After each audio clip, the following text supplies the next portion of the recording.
examples in solving problems involving exponential equations and inequalities. So, example number 1, we have this problem. The population of OCA University is increasing at a rate of 3% per year. If the population is 6,500 today, what will be its population in 5 years? So, problem is about the growth of population of the university with a rate of 3% per year. So, this example involves exponential equation. So, how can we determine the exponential equation? Based on this problem, we can model the population growth with the compound interest, just like the compound interest rate. So,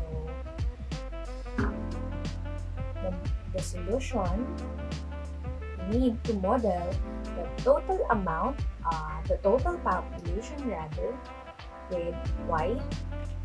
So, we can denote our total population with y. Then, we have that will be equals to initial population times 1 plus the rate per year, then raised to t, the time, or the number of years. So we have already the model.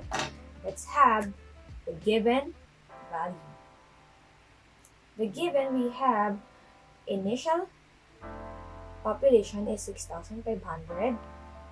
The rate, we have 3%, or in decimal, just divide it by 100%, that is 0.03.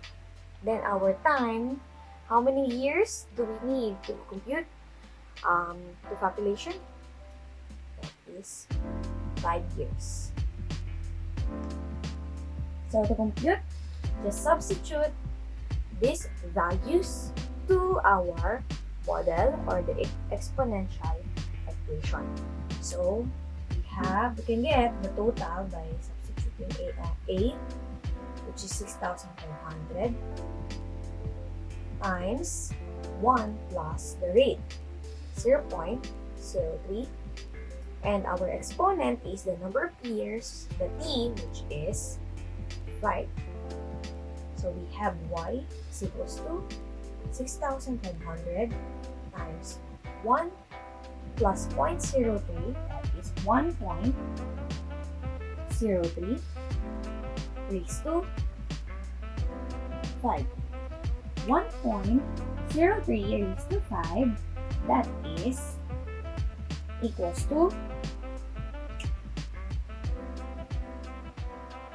6,500 times 1.03 raised to 5, that is 1.16.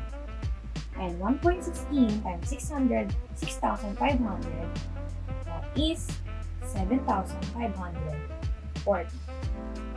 So, therefore, after 5 years, the population of the OCA University will be 7,540 students.